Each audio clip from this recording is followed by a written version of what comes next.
Somewhere in Eastern Europe, a warehouse hums, not with voices, with machines. Conveyor lines move in silence. Robotic arms place components with precision measured in fractions of a millimeter.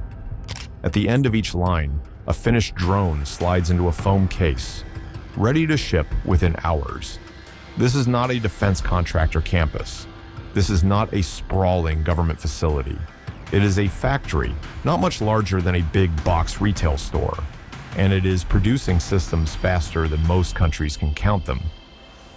Modern warfare has entered an industrial era, not because weapons got smarter, but because the factories building them got faster and cheaper and smaller. For most of the 20th century, defense manufacturing meant massive scale, billion-dollar programs, decades of development, fleets of aircraft that cost tens of millions of dollars per unit. A single stealth bomber costs around $2 billion to manufacture. A modern aircraft carrier program runs into the hundreds of billions over its lifetime. These systems are extraordinary feats of engineering, but they represent a model of warfare built around scarcity. If you can only afford a few, you protect them at all costs. You keep them far from danger. You build doctrine around preserving expensive assets. That logic is now being challenged, not by a rival superpower building the same expensive things, but by a different kind of industrial thinking entirely. The shift began with commercial drone technology, small, lightweight, electric. Designed not for war, but for photography, agriculture, and delivery logistics. Companies like DJI built global supply chains optimized for consumer prices, mass production, off-the-shelf components, standardized batteries, interchangeable parts. When conflict zones began adopting these platforms, the economics were already solved. You were not buying a weapons program, you were buying a product off a shelf that already existed. And that changed everything about cost, speed, and scale. If you find this kind of engineering and infrastructure analysis useful, consider subscribing to Next Build. We cover the systems, factories, and supply chains reshaping the modern world. Now, let us look inside how these production systems actually work. A modern small drone factory operates on principles borrowed directly from consumer electronics manufacturing. Modular design is the foundation. Every component is built to be swapped, replaced, or upgraded without redesigning the whole system.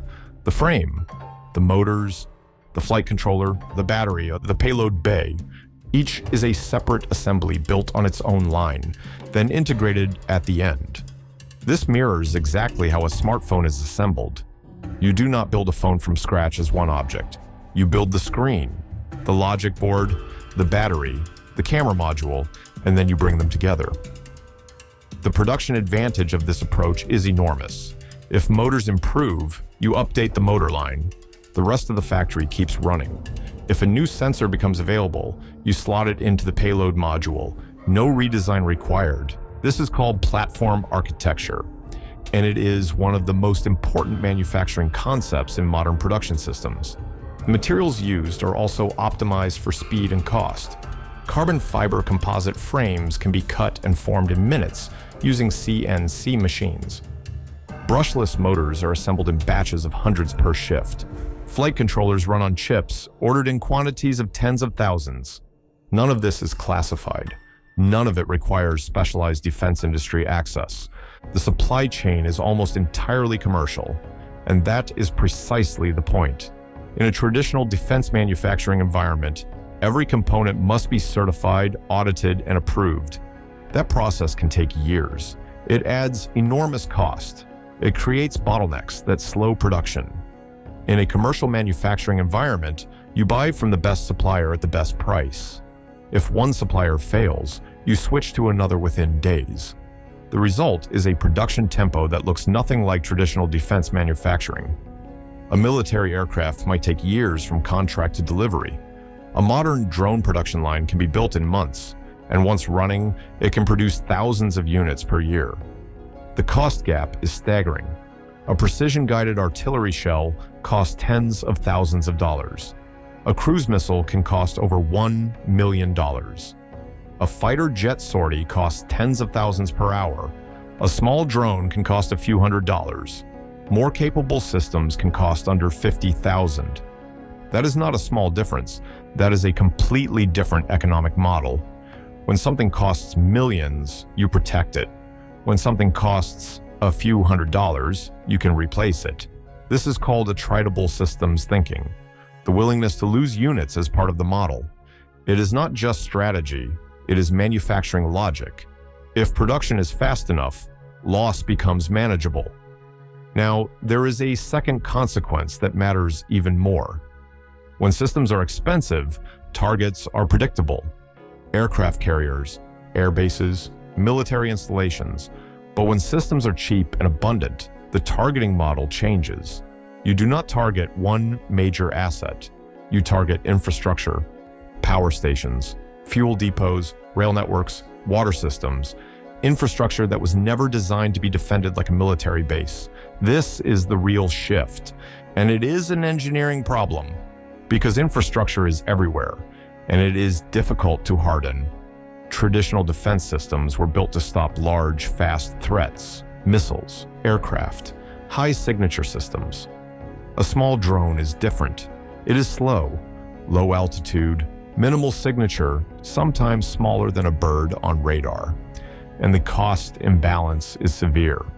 A defense system might cost hundreds of thousands per interception.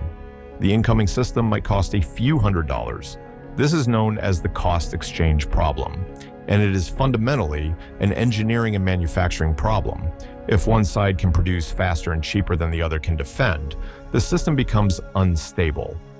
Solving that requires rethinking production on the defensive side. Now, step back and look at the supply chain. Because no factory operates alone. Semiconductors come from Taiwan, South Korea, and China. Motors and electronics are manufactured at scale in China. Batteries rely on lithium and cobalt sourced globally. Carbon fiber comes from Japan and the United States. Cameras and sensors come from consumer electronic supply chains. This is not a closed system. It is global. And that means production capacity is distributed. No single country fully controls it. That creates a new kind of vulnerability, not military, industrial. The limiting factor is no longer knowledge. It is access. Access to components, access to supply chains, access to materials. And those supply chains are under pressure. Semiconductor controls, battery supply agreements, rare earth processing. These are infrastructure and trade issues, but they directly affect production capability. Some countries are now trying to rebuild these supply chains domestically, investing in chip manufacturing, battery production, electronics assembly. This is one of the largest shifts in industrial policy in decades, driven not by consumer demand, but by strategic necessity. The implications are still unfolding, but a few things are clear. The factory is now a strategic asset. Production rate matters, supply chains matter, and infrastructure is now part of the equation in a way it never was before. The response is already beginning. Distributed energy systems, redundant communication networks, hardened infrastructure, decentralized storage, engineering solutions to a changing threat model. Because the reality is simple. A system that costs a few $100s can now challenge infrastructure that costs billions. And that is not a military shift. It is an industrial one. The factories making this possible are not hidden. They are part of the global manufacturing system. The technology already existed. What changed is scale, speed, and cost. And when those change, everything else follows. If you made it to the end, thank you for watching. If you enjoy this kind of engineering and infrastructure analysis, subscribe to Next Build. And let me know in the comments what system you think is most vulnerable. The next video is right there. I will see you in it.